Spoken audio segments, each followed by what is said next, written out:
కోడిగుడ్లతో కూర ఎప్పుడు చేస్తూ ఉంటాము. ఈరోజు చిన్న చిన్న ఆమ్లెట్లతో వెరైటీగా ఆమ్లెట్ కర్రీ తయారు చేద్దాము. ఎప్పుడూ చేసే కోడిగుడ్డు కూరలాగా కాకుండా ఇది కాస్త భిన్నంగా ఉంటుంది. అన్నంతో పాటు చపాతీలకు కూడా బాగుంటుంది. ఎలా చేయాలో చూద్దాము. ముందుగా కోడిగుడ్డును పగలకొట్టి తీసుకుని దీనిలోకి ఉల్లిపాయ, పచ్చిమిర్చి, టొమాటో, కొత్తిమీర, సన్నటి తరుగును కొద్ది కొద్దిగా వేసుకోండి. రంగు కోసం కొద్దిగా పసుపు, రుచికి సరిపడా ఉప్పు, మిరియాల పొడి వేసుకుని ఈ మొత్తాన్ని బాగా కలిసేలాగా కలుపుకోండి. స్టవ్ పైన తడ్కా ప్యాన్ పెట్టుకుని దీనిలోకి కొద్దిగా నూనె వేసి మనం కలిపి పెట్టుకున్న కోడిగుడ్డు మిశ్రమాన్ని చిన్న ఆమ్లెట్ లాగా వేసుకోవాలి.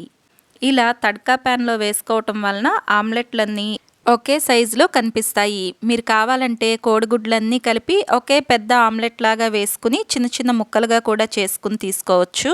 ఇలా ఆమ్లెట్ను రెండు వైపులా మంచి రంగు వచ్చేంత వరకు కాల్చుకుని తీసుకోండి. ఇలానే తీసుకున్న కోడిగుడ్లన్నిటితో ఆమ్లెట్ వేసుకుని పక్కన పెట్టుకున్న తర్వాత స్టవ్ పైన ప్యాన్లోకి 2.5 స్పూన్ల నూనెను వేసుకుని దీనిలో ఒక పెద్ద కప్పు సన్నగా తరిగిన ఉల్లిపాయలు, 2-3 పచ్చిమిరపకాయలను వేసి ఈ మొత్తాన్ని వేయించుకోవాలి. ఉల్లిపాయలు వచ్చేసి 5 పెద్ద ఉల్లిపాయలను తీసుకున్నాను.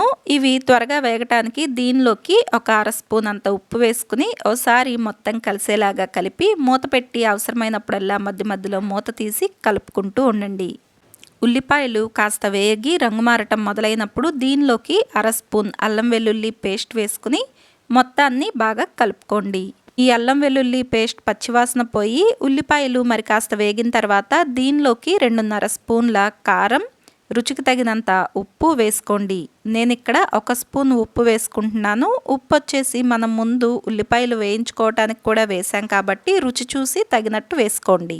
దీనిలోనే 1/2 స్పూన్ ధనియాల పొడి వేసి ఈ మొత్తాన్ని ఓసారి బాగా కలిసేలాగా కలుపుకుని మూత పెట్టేసి నూనె కాస్త పైకి తేలేంత వరకు ఒక 1/2 నిమిషం పాటు మగ్గనివ్వండి. మూత తీసి 2-3 స్పూన్ల నీళ్లను వేసుకుని ఓసారి మొత్తం కలిసేలాగా కలుపుకోండి. ఇలా నీళ్లు వేసి కలుపుకోవటం వలన మసాలాలు మాడిపోకుండా కూరకు బాగా పడతాయి. వేసుకున్న నీరు ఎగిరిన తర్వాత దీనిలోకి 2 టొమాటోల సన్నటి తరుగును వేసుకుని ఓసారి మొత్తం కలిసేలాగా కలుపుకోండి. ఈ టొమాటో ముక్కలు మగ్గి మెత్తపడేంత వరకు మూత పెట్టి మగ్గించుకోవాలి. టొమాటో దగ్గర పడిన తర్వాత దీనిలోకి ఒక 1/4 గ్లాసు నీళ్లు, అలాగే ఒక 1/2 స్పూన్ వరకు ధనియాల పొడిని వేసుకుని ఓసారి కలిపేసి మంటను మీడియం ఫ్లేమ్లో పెట్టుకుని మూత పెట్టి నీళ్లు సగం అయ్యేంత వరకు ఉడికించుకోవాలి. ఇలా దగ్గర పట్టడం మొదలైనప్పుడు మంటను పూర్తిగా తగ్గించేసి మనం ముందుగానే సిద్ధం చేసి పెట్టుకున్న చిన్న చిన్న ఆమ్లెట్లను ఈ కూరలోకి వేసుకోవాలి. వేసుకున్న ఆమ్లెట్లకు కూరలోని మసాలాలన్నీ పట్టేలాగా ఈ గ్రేవీని కాస్త ఆమ్లెట్ల పైకి కూడా వేసుకోండి. దీనిపైన సన్నగా తరిగిన ఓ గుప్పెడు కొత్తిమీర తరుగును కూడా వేసుకుని కొద్దిగా కలిపి మూత పెట్టేసి సన్నని మంట మీద ఒక 4-5 నిమిషాల పాటు నిదానంగా వీటిని మగ్గనివ్వండి. అంతేనండి, కొత్తగా ఎంతో రుచిగా ఉండే వెరైటీ ఆమ్లెట్ కూర మనకు తయారైపోతుంది. ఈసారి ఇలా ఆమ్లెట్ కర్రీ చేసి చూడండి. దీని రుచి అందరికీ నచ్చుతుంది.